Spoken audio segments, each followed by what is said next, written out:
আসসালামু আলাইকুম দর্শক বন্ধুরা, আপনারা সবাই কেমন আছেন? আলহামদুলিল্লাহ আমি ভালো আছি। তো আমি রান্না করব এখানে বাইম মাছ। বাইম মাছগুলো বেশি বড় না, ছোট ছোট। তো বাইম মাছগুলো আমি ভালোভাবে পরিষ্কার করে ধুয়ে এভাবে কেটে নিয়েছি। এই দেখুন, মানে আমি পিটির পাশ দিয়ে এভাবে চিড়ে নিয়েছি। তাতে হয় কি, মশলাগুলো মানে মাছের ভিতরে খুব ভালোভাবে ঢুকে যায় এবং খেতে খুব ভালো লাগে। তো দেখুন, আমি এভাবেই নিয়েছি। তো আমি এখন এই মাছগুলো ভুনা করে রান্না করব। আমি একটা কড়াই বসিয়ে দিয়েছি। কড়াইয়ে দিয়ে দিব পরিমাণ মতো তেল। তেল গরম হয়ে গিয়েছে, এখন আমি দিয়ে দেব পেঁয়াজ কুচি,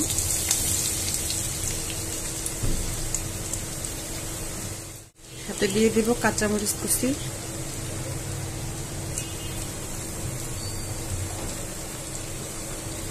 পেঁয়াজ আর কাঁচামরিচ কুচি আমি ভালোভাবে একটু ভেজে নেব ব্রাউন কালার করে। আমি দুটো ছোট এলাচ এভাবে থেতো করে নিয়েছি, দিয়ে দেব। তো দেখুন, পেঁয়াজটা ব্রাউন কালার হয়ে এসেছে। এখন আমি আদা রসুন বাটা অ্যাড করব। রসুন বাটা, আদা বাটা, রসুন আদা বাটাটা একটু ভালো করে হালকা করে ভেজে নেব, যাতে রসুনের আর আদার কাঁচা গন্ধটা চলে যায়।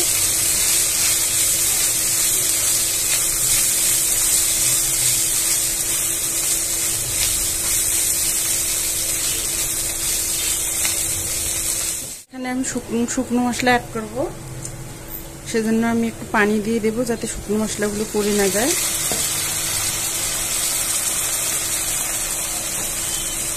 হলুদের গুঁড়ো, শুকনো মরিচের গুঁড়ো, ধনিয়া গুঁড়ো, জিরা গুঁড়ো দিয়ে ভালোভাবে আমি মশলাগুলো একসাথে মিক্স করে নেব।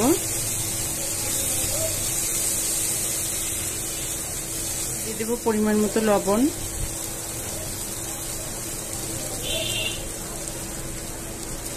এখন আমি মশলাটা ভালো করে কষে নেব। তো দেখুন, মশলাটা ভালো করে কষানো হয়ে গেছে, তেল ছেড়ে দিয়েছে। তো আমি এখন মাছ দিয়ে দেব।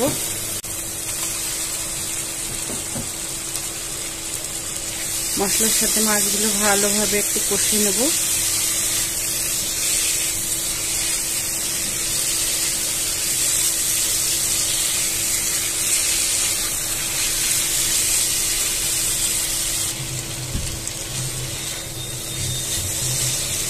মাছে আমি দুইটা আলু লম্বা করে এভাবে কেটে নিয়েছি।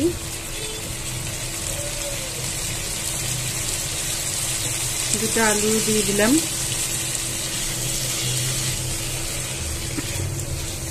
মাছের সাথে দুই একটা আলু দিলে কিন্তু খেতে খুব ভালোই লাগে।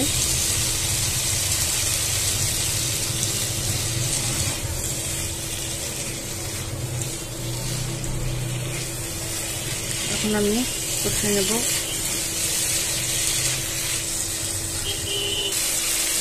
তো এই দেখুন বন্ধুরা, আমি কেন পেছন সাইড দিয়ে মাছগুলো এভাবে চিড়ে দিয়েছি। এই দেখুন, মশলাগুলা ভিতরে ভালোভাবে ঢুকে যায়, যে এই জন্য আমি এভাবে চিড়ে দিয়েছিলাম। এভাবে রান্না করলে কিন্তু খেতে খুব ভালো লাগে, কারণ সবগুলো মশলাই কিন্তু মাছের ভিতরে ঢুকে যায়।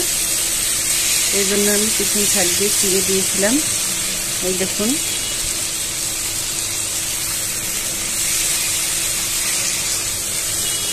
তো মাছ আর আলু আমার কষানো হয়ে গেছে। এখন আমি দিয়ে দেবো পানি।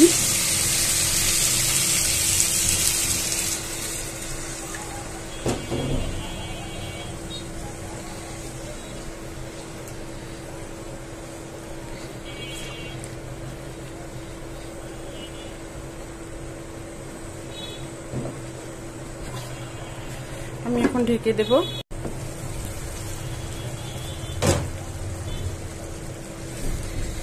আমি এখন ঢাকনাটা খুলে একটু নেড়ে দেব।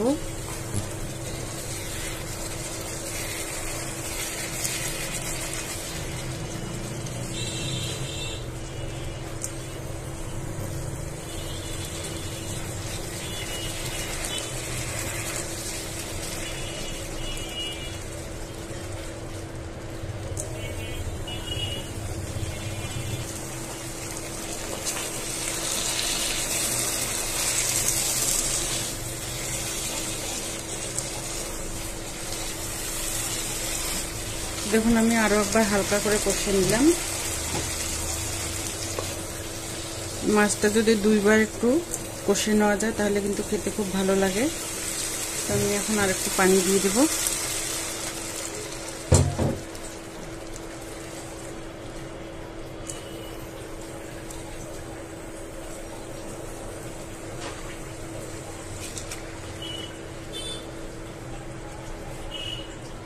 ঢেকে দিলাম, 1 মিনিট একটু জাল করব।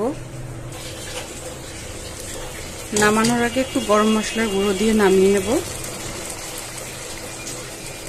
দিয়ে দিলাম গরম মশলার গুঁড়ো।